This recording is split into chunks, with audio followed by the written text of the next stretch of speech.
Basta. Ha? Galing mo ha, nakadalawang live ka ha. Record breaker ka. Ano, record breaker, boy? Ano, Kanor? Saan? Harap tayo sa'yo. Ano? Ang galing mo naman. Bakit dinala mo sa yung issue sa bahay mo? Pati deed of sale, pinakitaan mo ako. Para bintana ng pinag-uusapan natin na pinagyayabang mo. O ngayon, nakarating tayo sa bubong. Mamaya tayo sa bubong, ha? Utang mo pala yon. Pinagyabang mo pa, 3,600 ng isa. Oh, may natitira kang isa, natag 3,600. O ngayon, nadali na naman kita na. Na-broadcast mo sa buong mundo na utang pala yon. Bakit nung pinagyayabang mo na 3,600 ang isang bubong mo? Magkano mo? 3,600 o 3,200? Bakit nung pinagyayabang mo yung bubong mo, yung yero mo na natira, sana sinabi mo na utang yon. O ngayon, kung hindi pa nabanggit, hindi mo sasabihin utang. At tapos nililis mo na issue. Di ba ang issue natin dalawa, ay yung tungkol sa sa pagiging Bicolano ko. Kini-question mo kung ano ang pagkakaalam ko sa Bicol. Sabi mo, wala akong kinalaman sa Bicol. Ngayon, pinakitaan kita ng ebidensya, Bicolano ako. Ngayon, inililis mo issue. Dinala mo yung issue sa bahay mo. Babalikan natin yan. Medyo kailangan muna natin ng pag-iimbestiga sa bahay mo. Darating tayo dyan, Kanor. Sa issue muna natin. Bakit inilis mo yung issue? Di ba ang usapan natin yung sa bahay ni Reyna? Kung gaano kalayo, gaano kalapit. Yung pinag-uusapan natin. At ang sabi mo sa akin, ano ba alam ko sa Bicol? Di ba nandun lang umpisa yung usapan natin? O ngayon, parang hindi mo yata sinasagot yung tanong ko. Bicolano ka ba? Ano? Bakit di mo sinagot? Bakit ibang titulo pinapakita mo, ibang papel? Dapat ipakita mo yung papel na katunayan na Bicolano ka rin. Yun ang pinag-uusapan natin dito kasi sa'yo nagsimula to eh. Di ba? Sa'yo nagsimula yung usapan natin na to. Na kino-question mo ang pagka-Bicolano ko kasi sabi mo, wala naman ako alam sa Bicol. Pero, parang ang dami kong alam sa Bicol. O ngayon, napatunayan ko sa Bicolano ako. O ikaw, Bicolano ka ba? Yun lang naman sasagutin mo. Bakit napunta tayo sa bahay mo? Kaya ako lang naman nabanggit yung bahay mo kasi nga, pinagyayabang mo. Kung hindi mo pinagyabang ang bintana mo, tsaka yung pintura mo, pati bubong mo, mapupunta pa tayo sa bahay mo. O pagkatapos kayong nadaanan ng bahay mo, pati deed of sale, papakitaan mo ako. Wala naman tayong issue dyan eh. Hindi naman issue yun eh. Ikaw lang naman nagsaklaksak ng bahay mo eh. O, di ba? Pakita-kita ka ng bintana. Ang pinag-uusapan natin tungkol kay Reyna, bakit papakita mo bintana mo? Bakit uungkatin mo yung tungkol sa yero mong natitira? Inutangan mo lang pala. O, tapos yabang-yabang mo. Tapos sasabihin mo, kawawa ako? Sino kaya sa atin? Kanor? Sino sa atin ang kawawa? Baong ka sa utang, Kaya naghahapit ka.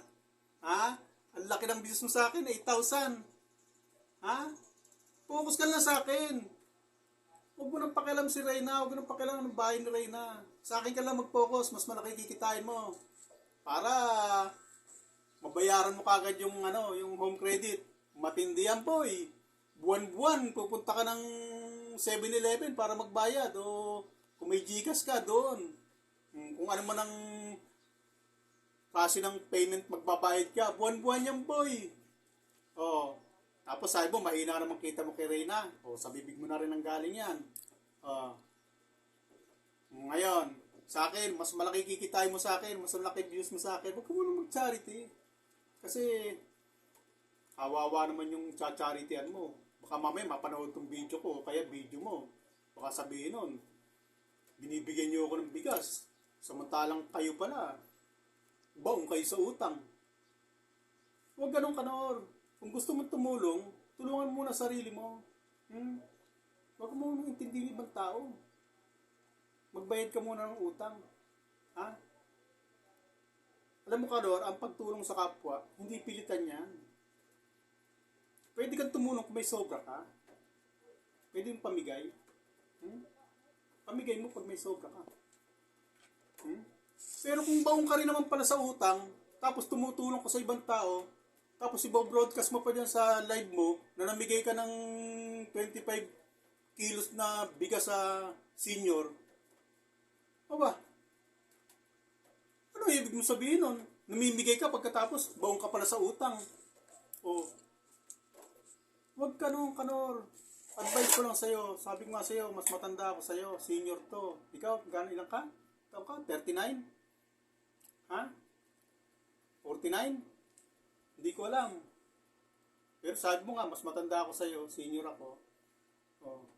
Kaya ito, para sa iyo kanora, kung magbibigay ka, na-vlog mo na yun eh.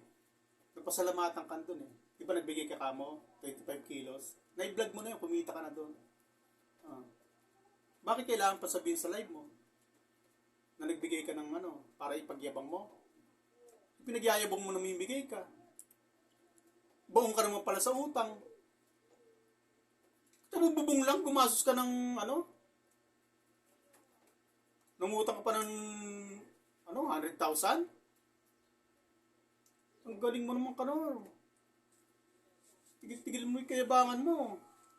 Makapagyabang ka lang. Ngayon, ano, buko ka.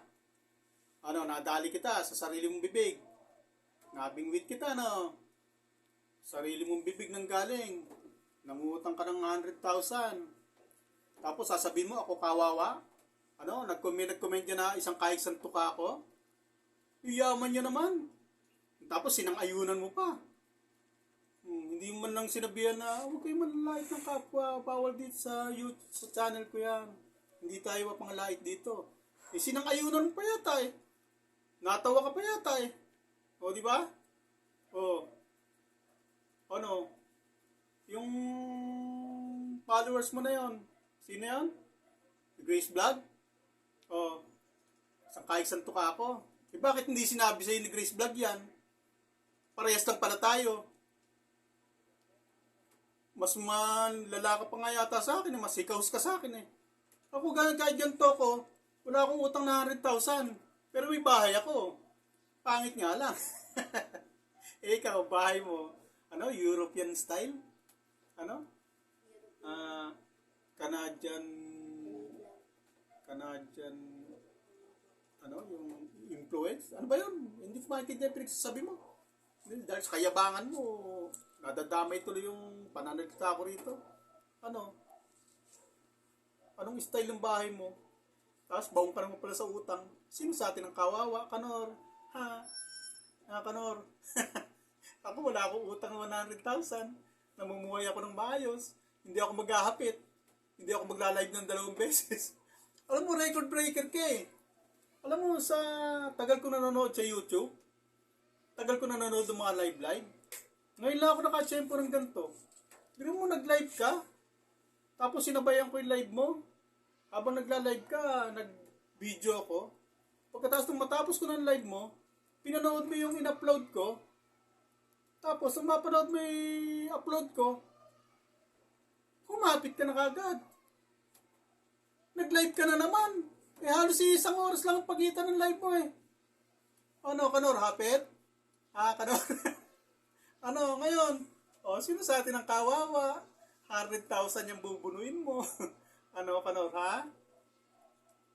Ano? At mayroong pa pala akong hingin, ilang minuto pa? 9 pa lang. 9 9 pa lang? O, ito, abot to. Kanor, ano pwede mo akong turuan? Ha? Bulong mo lang, ha? Paano ba magkaroon ng sponsor? Ha? Bigyan mo naman ako ng tip. Ha? Kasi lugi ako sa'yo eh. Kawawa naman talaga ako. Ako daldal dito. Walang dumarating sa akin. Samantala ikaw, pag binalahura mo ako, pinagbumura mo ako, ang laki ng kinikita mo. Baka bigyan mo naman ako, pwede mo naman bigyan tip ka, no? Ha? Paano mo magkaroon ng sponsor? Ha? Para ano, pakitutukan niya yung pinto ko. Taas mo lang. Para yung pinto ko na yan. Baka bitang ko naman. Yung bintana. Bintana. Ayun, bintana ko, Kanor, oh. Ayan, oh. Ha? Balik mo na rito. Ano, Kanor? Pakibigyan naman ako ng tip. Hindi naman tayo magkaaway eh. O baka naman sabihin mo, nagmamakaawa ako sa'yo. Hindi. Bigyan mo lang ako ng tip. Total, may komunikasyon naman tayo, di ba? Bigyan mo ako ng tip. Tip lang ha. Bigyan mo ako ng mga pointers para kung paano ako magkakaroon ng sponsor. Kasi, hiya naman ako sa'yo. Laki ng kinikita mo ako.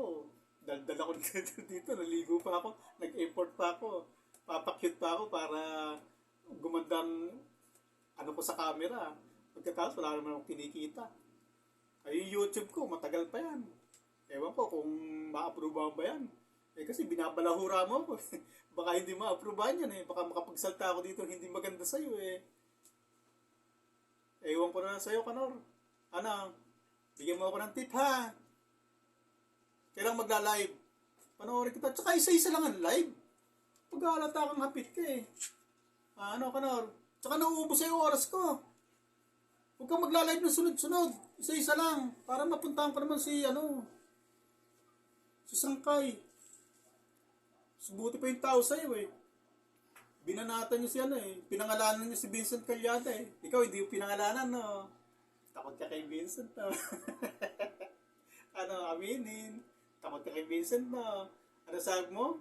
Isang reactor ng kalingap, dinidikit ka ng wakwak. Sino yun? Blind item ka pa, para kasi si Morley Alinio ng DCRH. Huwag kang ganyan, Kanor.